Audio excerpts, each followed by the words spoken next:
Headlines brought to you by या मान्सूनची बनेल बात जर चहाला असेल चितळींच्या बाकरवडीची साथ।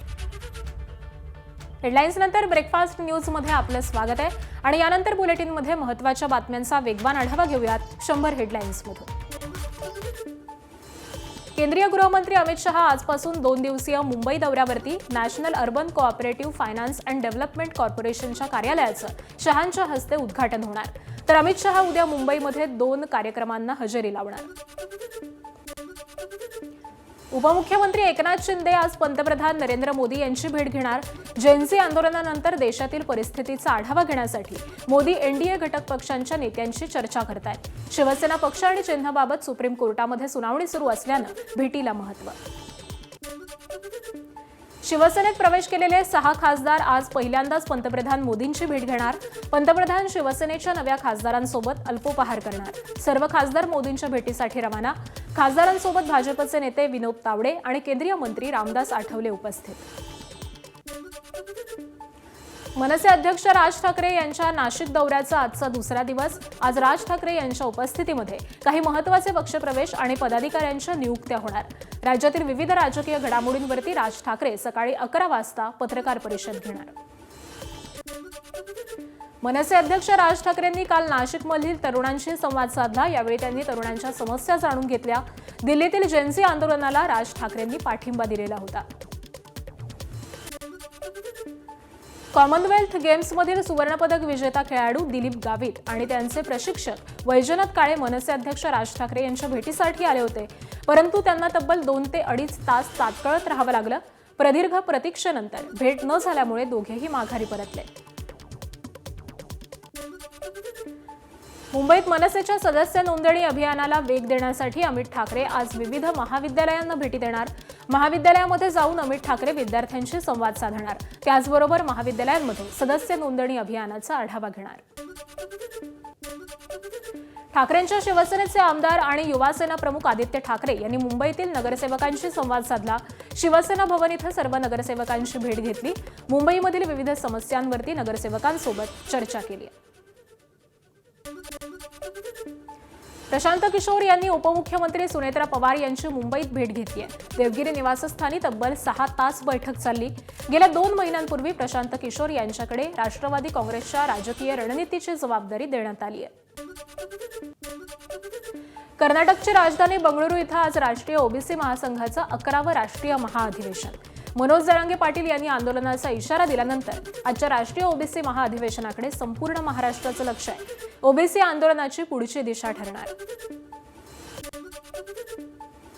बंगळुरूतील ओबीसी महाअधिवेशनाला महाराष्ट्राचे मुख्यमंत्री देवेंद्र फडणवीस आणि कर्नाटकचे DK शिवकुमार त्याचबरोबर महाराष्ट्रातील प्रमुख ओबीसी नेते उपस्थित राहणार। अधिवेशनामध्ये ओबीसी समाजाच्या 28 प्रमुख मागण्यांवरील ठरावांवरती चर्चा होणार। लातूर महापालिकेमध्ये डॉक्टर बाबासाहेब आंबेडकर आणि दिवंगत काँग्रेस नेते शिवराज पाटील साकूरकर यांच्या पुतळ्यावरून राजकारण तापलं।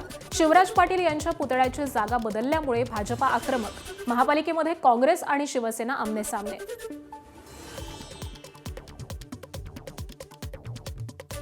1 ते 28 विषय एका पहिल्या विषयामध्येच मंजूर करून घेण्याचं म्हणजे बेकायदेशीर कृत्य त्यांनी केलं। बरं, ते जर ते विषय जर जनतेच्या हिताचे असतील तर तेही आम्हाला मान्य आहे की तुम्ही ते मान्य करून घेतलात, त्याचंही आम्ही अभिनंदन करू। पण त्यांना वेगळ्या पद्धतीनं माननीय शिवराज पाटील चाकूरकर साहेब असतील किंवा महामानव डॉक्टर बाबासाहेब आंबेडकर असतील यांच्या पुतळ्याला विरोध करायचा होता, म्हणून त्यांनी ही सभा अशा पद्धतीने संपवण्याचं पाप केलं आणि त्याच्यामुळं हा गोंधळ निर्माण झाला।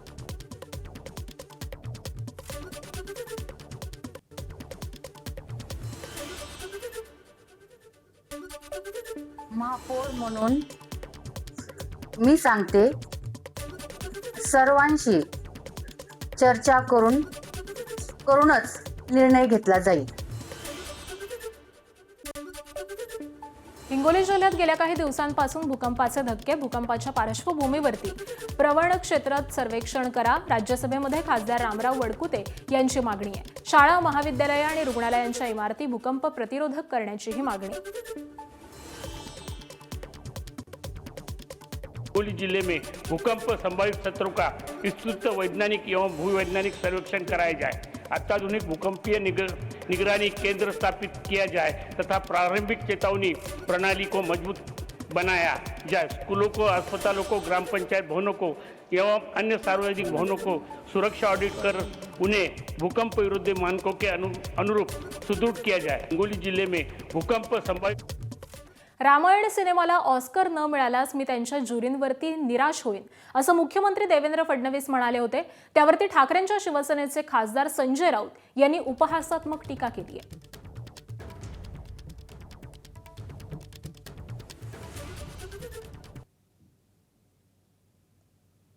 तर संजय राऊत म्हणतायत, श्री देवेंद्रजी, आधी राम मंदिरातील दानपेटी चोरीवरती बोला। अयोध्येत राम मंदिर लुटीवरचे नवे रामायण भाजपनं लिहिले।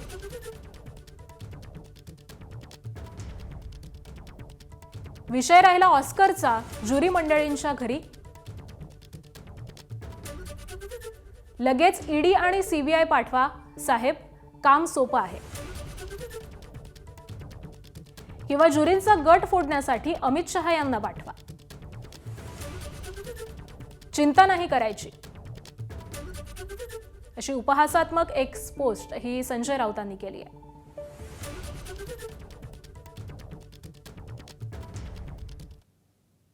पुढची बातमी पाहूयात। सध्या उजनी धरणामधून भीमा नदी पात्रामध्ये मोठ्या प्रमाणात पाण्याचा विसर्ग सुरू आहे। त्यामुळे गेल्या काही दिवसांमध्ये भीमा नदीच्या पाणी पातळीत सातत्यानं वाढ होत असल्यामुळे भीमा नदीला पूरसदृश परिस्थिती आली आहे। भीमा नदीकाठी असलेल्या माचणूरच्या श्री सिद्धेश्वर मंदिर शेजारी वाहणारी भीमा नदीचं हे विहंगम दृश्य पायलट चेतन लिगाड यांनी त्यांच्या ड्रोन कॅमेरामध्ये टिपलेलं आहे।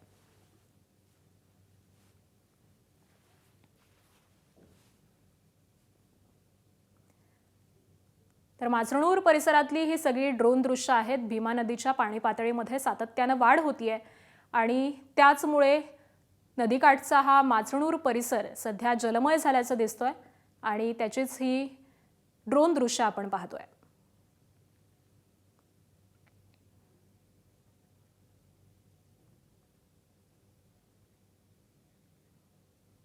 आणि पुन्हा एकदा बातम्यांचा वेगवान आढावा। भारत मंडपमध्ये सुरू असलेल्या कार्यक्रमामध्ये AI टूलच्या सादरीकरणासाठी अभिजित दिपकेंची वैयक्तिक माहिती उघड करण्यात आली। परवानगी कशी देण्यात आली? अभिजित दिपकेंचा सवाल। माझी हेरगिरी सुरू तर नाही ना? एक्सवरती पोस्ट करून दिपकेंनी विचारलाय सवाल।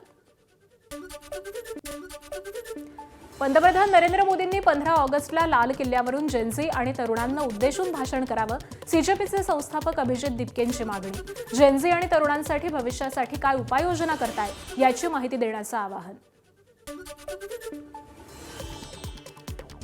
15 अगस्त आ रहा है। हर इंडिपेंडेंस डे को हमारे प्राइम मिनिस्टर रेड फोर्ट से भाषण करते हैं, तो इस बार हम चाहते हैं कि प्राइम मिनिस्टर का जो स्पीच है वो जेनजी के लिए हो, यूथ के लिए हो।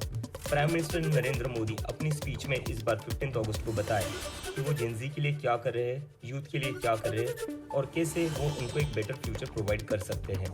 और मैं आप लोगों से भी रिक्वेस्ट करता हूँ कि अगले एक हफ्ते तक प्लीज़ आप सभी लोग प्राइम मिनिस्टर से रिक्वेस्ट करिए कि इस बार उनकी जो स्पीच है वो आप लोगों के लिए होनी चाहिए, यानी कि जेनजी के लिए होनी चाहिए, यूथ के लिए होनी चाहिए। पेपरफुटी विरोधात नवी दिल्लीतील जंतर मंतर इथं झालेल्या जेनझींच्या आंदोलनाला आम्ही ताकद पुरवली। भारतीय किसान युनियनचे अध्यक्ष राकेश टिकेत यांचा गौप्यस्फोट। अकोल्यामधल्या प्रमिलाताई लोकसभागृहामध्ये शेतकरी जागर मंचानं आयोजित सभेमध्ये ते बोलत होते आणि त्यावेळी मोठं विधान केलंय। इन बच्चों ने क्या करा? अगर बच्चों को सपोर्ट ना होती हमारी तो वो बैठ सकते वहां पे। हम वहां पे बीच बीच में जाते रहे, उनका पूरा सपोर्ट करते रहे वहां पे और उन्होंने जीत हासिल कर ली। तो दिल्ली ऊंचा सुनती है और डरती भी है, उसको डराने वाला चाहिए। झारखंडच्या रांचीमधील विद्यार्थी आंदोलनाचा आजचा 14वा दिवस। विद्यार्थी आणि सरकार यांच्यामधील चर्चेबाबत सस्पेन्स कायम। चर्चेसाठी विद्यार्थी तयार आहेत, पण त्यांना सरकारच्या आमंत्रणाची प्रतीक्षा। चर्चेसाठी 11 जणांचं शिष्टमंडळही तयार। झारखंडमधील रांचीत सुरू असलेलं आंदोलन सुरूच आहे। माझ्या विनंतीनंतर आंदोलक देवेंद्रनाथ महातोंनी पाणी आणि मीठ घेतलं. पेपरफुटी विरोधात त्यांचं आंदोलन सुरूच. सामाजिक कार्यकर्ते सोनम वांगचुक यांनी स्पष्ट केलंय. वो बिना जल के बिना अन्न के अनशन किए जा रहे थे, जो कि एक तरह से आत्महत्या समान है। तो मैंने उनसे आग्रह सिर्फ ये किया कि आप जल और नमक का ग्रहण ज़रूर करें और अपना अनशन जारी रखें। तो वो अभी अपना अनशन सिर्फ जल और नमक पर जारी रख रहे हैं, जैसा महात्मा गांधी जी ने किया या हमने कोशिश की जंतर मंतर से। राज्यातील विद्यार्थी आंदोलनावरती लोकसभेचे विरोधी पक्षनेते राहुल गांधी यांचं भाष्य. झारखंडसह सर्व सरकारांनी विद्यार्थ्यांचं म्हणणं ऐकलं पाहिजे. राहुल गांधींनी भूमिका स्पष्ट केली आहे. झारखंड के स्टूडेंट्स अपने हक के लिए प्रोटेस्ट कर रहे हैं, प्लीज उनको सपोर्ट करें. देखिए, स्टूडेंट प्रोटेस्ट जो देश में हो रही है एजुकेशन सिस्टम के खिलाफ हो रही है. मैंने साफ कहा है, देहरादून में कहा है, कोटा में कहा है और इलाहाबाद में जाकर कहने वाला हूं, हमारा एजुकेशन सिस्टम कोलैप्स्ड है, बहुत महंगा है और ऑप्रेसिव है. हर सरकार को स्टूडेंट्स की बात सुननी चाहिए और एजुकेशन सिस्टम को बदलने के लिए एक्शन लेना चाहिए, चाहे वो कांग्रेस की सरकार हो, नेशनल सरकार हो या झारखंड की. मराठा आंदोलक मनोज जरांगे आजपासून पश्चिम महाराष्ट्र दौऱ्याला सुरुवात करणार. आज दुपारी 12 वाजता आंतरवाली सराटीमध्ये जरांगे या दौऱ्यासाठी रवाना होणार. 12 ऑगस्टपर्यंत मनोज जरांगे यांचा हा नियोजित दौरा. गेल्या 29 ऑगस्ट रोजी मनोज जरांगे यांनी शेवटचं आणि निर्णायक आंदोलन केलं.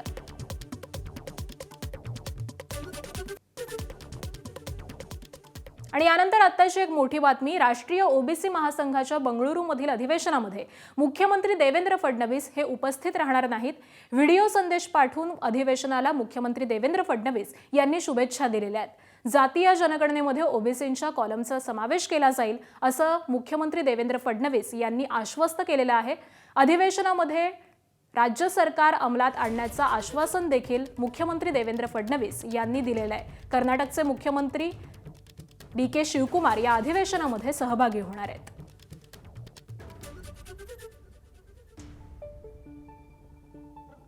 जय ओबीसी बेंगलुरु में आयोजित राष्ट्रीय ओबीसी महासंघ के 11वें राष्ट्रीय अधिवेशन में देश भर से पधारे सभी समाज के प्रबुद्धजनों, विभिन्न राज्यों से आए प्रतिनिधियों, माताओं बहनों, युवा साथियों तथा राष्ट्रीय ओबीसी महासंघ के सभी पदाधिकारियों को मेरा सादर नमस्कार.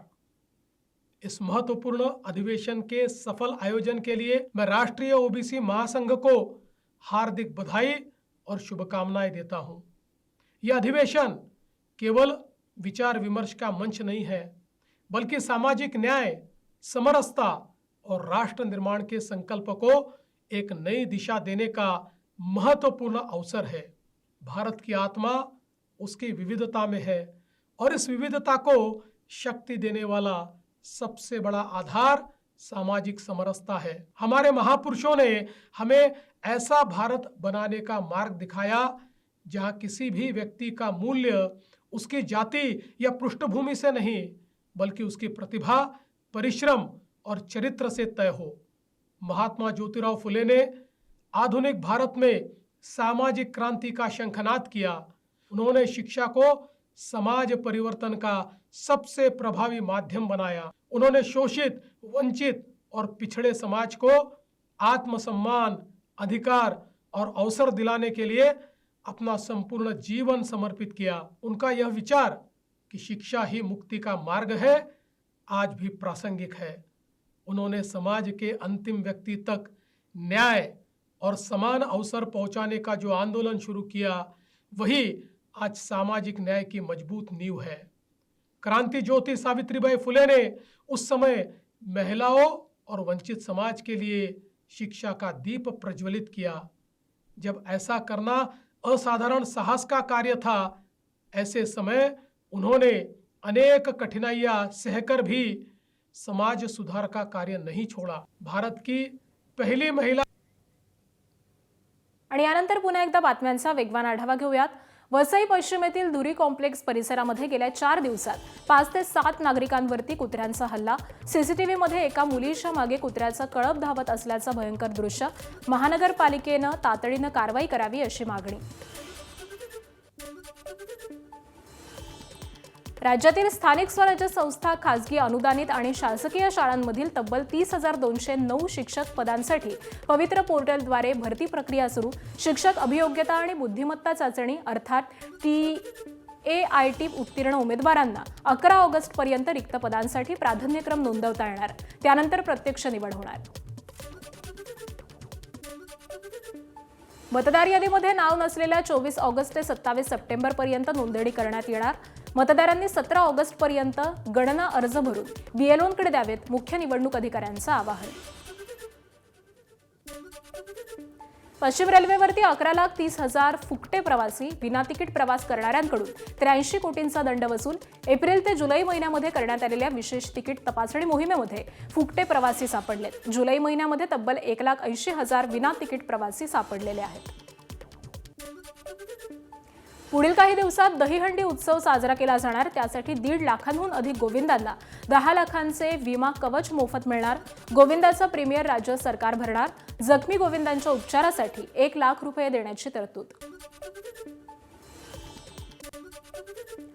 पुण्यश्लोक अहिल्यादेवी होळकर कर्जमुक्ती योजनेची 3री यादी आज जाहीर होणार. 16,96,000 शेतकऱ्यांचं यादीत नाव असल्याची माहिती आहे. आयकर भरणाऱ्या शेतकऱ्यांची नावं यादीमधून वगळली आहेत. मुंबईत घर घेणाऱ्यांसाठी आनंदाची बातमी. पुढील वर्षी जानेवारी-फेब्रुवारी महिन्यामध्ये म्हाडाच्या घरांसाठी निघणार लॉटरी. म्हाडा उपाध्यक्ष संजीव जयस्वाल यांची माहिती. मुंबईतील वांद्रे, सांताक्रूज, खार, BKCचा पाणी पुरवठा 2 दिवस बंद राहणार. 11 ऑगस्ट सकाळी 10 वाजल्यापासून 12 ऑगस्ट सकाळी 10 वाजल्यापर्यंत पाणी पुरवठा बंद राहणार. परिसरातील जलवाहिनी दुरुस्तीचं काम होणार आहे.